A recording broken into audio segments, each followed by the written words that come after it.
Peugeot eksperti võiks pidada automaailma Šveitsi sõjaväenoaks. Teate küll seda punast väikest taskunuga, mida MacGyver kasutas kõikideks asjadeks. Ja täpselt nii mitmekesine see uus ekspert ongi. Esiteks on seda võimalik saada 3 erinevas pikkuses, teiseks on võimalik seda saada 3 erineva logoga ja kolmandaks on seda võimalik saada nii mitme erineva versioonina, et ma jääksingi seda üles lugema. Peugeot eksperti on võimalik kaunistada 3 erineva tootja logoga.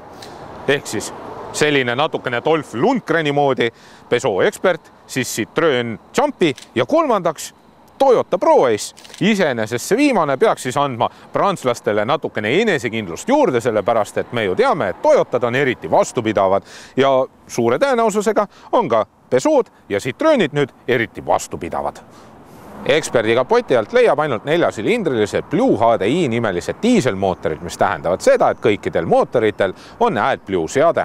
1,6 liitrised on 70 või 85 kilovatised ja siis edasi 2 liitrised 90 kilovatti nagu sellel proovisõidumudelil, 110 kilovatti ja 130 kilovatti. Muide, see 110 kilovatine oleks paberite järgi kõige mõistlikum valik, sellepärast et selle kütusekulu ja jõudluse suhe on väga hästi paigas. Käigukastide valikus on kõik 6-käigulised, ehk siis 6-käiguline manual, 6-käiguline robotiseeritud manual ja siis 6-käiguline klassikaline automaat ja veoskeemi puhul, nagu ikka, ainult esiratta vedu. Keretüüpidega on niimoodi, et kõik mudelid on 1,9 meetrit kõrged ja see tagab väga hea muretu ligipääsu erinevatesse parkimismajadesse.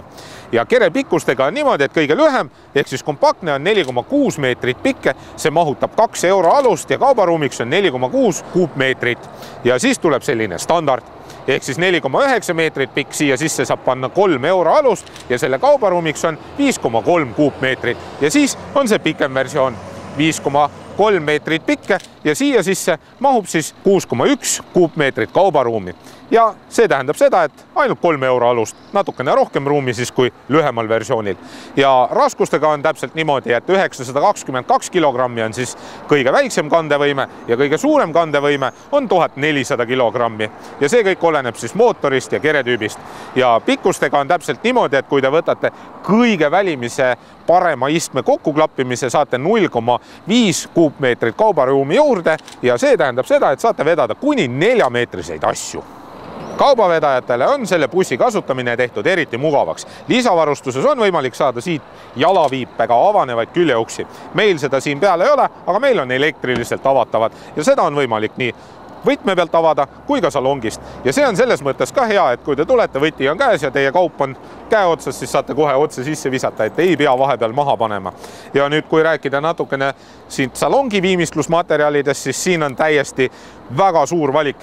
Saate sellist tavalist vineeri, saate niiskuskindlat vineeri ja siis võite ka täiesti puhta värvitud põranda saada, et valikut on väga-väga palju. Ja kui eelnevad kerelahendused ajasid teil juba pead pööritama, siis nüüd läheb asi veel keerulisemaks. Kaubikut on võimalik saada nii 2 kui 3 kohalisena, siis on võimalik saada inimeste ja kaubaveo puhul nii 5 kui 6 kohta ja lõpuks ka siis kas 8 või 9 kohta täiesti inimeste veo versioon.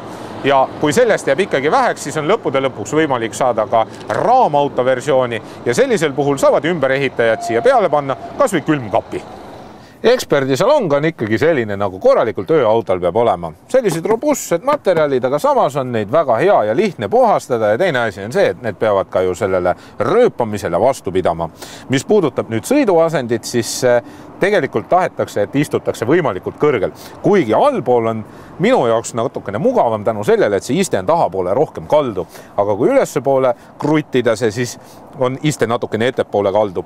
Ja madalama istme asendi puhul on see natukene harjumatu, et see siduripedaal on selline, mis tahab ikkagi niisugust ülevalt alla vajutamist ja teinekord tulevad lihtsalt jõnksakad sisse, kui sidurit lahutada. Ja seda just täpselt sellepärast, et ei ole kõige mugavam alumises asendis seda jalga niimoodi otse üles tõsta.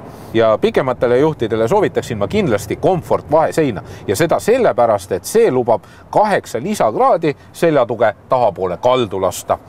Ja Räägiks siis ka laegastest natukene, neid peab ju olema sellisel bussil väga palju. Ukse sees on neid muidugi hästi palju, enamus on sellised kompaktsed ja loomulikult ka plastikpõhjaga, nii et igasugused võtmed ja sellised hakkavad kolisema.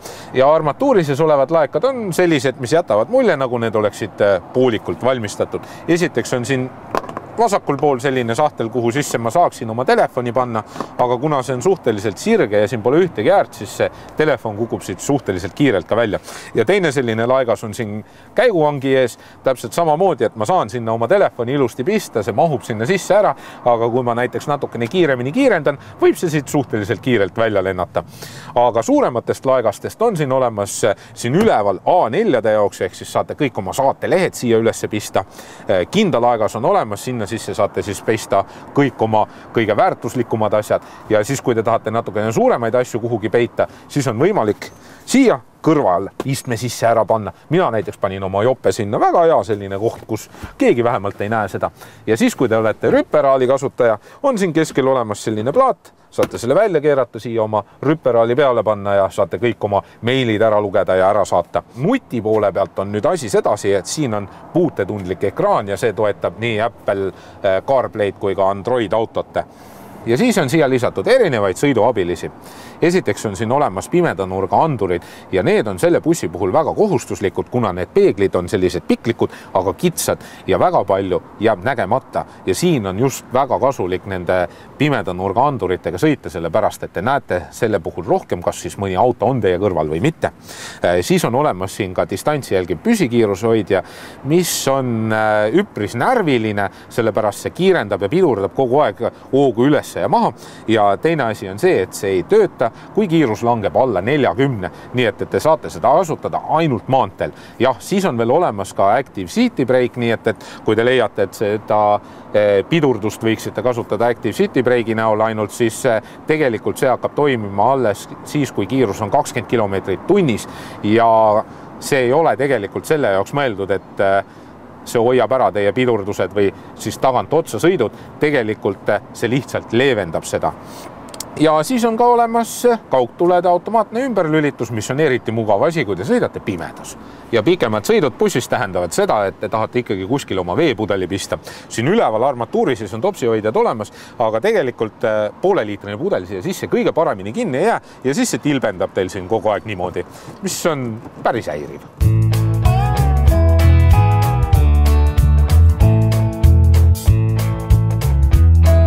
Tänu sellele, et uus ekspert on täiesti uuel platvormil, sõidab see hämmastavalt hästi. Ma olin täiesti üllatunud, kui ma läksin sellega mõnda kurvi, sellepärast, et raskuskese on nii alla viidud ja taga on sõltumatu vedrustus ja tänu sellele võtab see buss üllatavalt hästi kurve. Ja muidugi teine hea asi on see, et see sõltumatu vedrustus on ka leevendanud kaubikute sellist tagumiku hüppamist ja seda nii tühja kui ka koormatud autoga. Koormatud bussiga ma sõitsin ja isegi see 90 kilovatine diiselmootor jõudis seda väga hästi edasi vedada. Tühjalt käib see muidugi täitsa mõistlikult edasi ja ma kujutan ette, et see 130 kilovatine diisel jõuab seda päris püssilt edasi vedada. Kütuse kulu sellel 90 kilovatisel diiselmootoril peaks olema tehase andmetel 5,5 liitrit sääle. Mina sain selline 6,5-7, et olenes sellest, kas siis oli mingisugune koorem peal või mitte. Mis nüüd puudutab seda püsikiiruse hoidjat, mis on natukene närviline, siis võib-olla tegelikult see sobib isegi kaubiku inimeste imidžiga, sellepärast, et olgem ausad, et kui me vaatame linnapilti, siis nad tegelikult ju isegi sõidavadki natukene närvilisemalt ja võib-olla nendele on see natukene meelepärasem. Nagu ma ütlesin, tuleks kindlasti sellele bussile peale võtta need pimedanurga andurid ja seda seetõttu, et me ei näe nendest peeglitest nii palju selja taga toimuvast, kui me tahaksime. Ja teine asi, mis kindlasti siin selle asja mugavamaks muudab, ongi just see kaugtulede ümberlülituse süsteem. Kokkuvõttes on see buss selline väga hea linnas kauba vedamise buss. Ja seda just tänu sellele, et see on madal 1,9 meetrit ja saate igale poole parkimismajadesse ligi, et kõrgemate bussidega on ju olnud ka selliseid juhuseid, kus lihtsalt katus on maha sõidetud, kuna ei arvestata selle kõrgusega. Ja mis puudutab nüüd siis hinda, siis Peugeot puhul tuleb maksta 21 900 eurot ja see on siis baashinde. Ja selline proovisõidumudel on seal 25 000 pluss, et täpselt täpset hinda ma ei oska konkreetse varustuse puhul öelda, aga ütleme seal niisugune 25, 27 kuskil seal vahel. Kokkuvõtvalt sõidab see buss väga hästi, võiks isegi öelda, et sõiduautolikult ja linnas on see täiesti asendamatu abiline just kaubaveo puhul.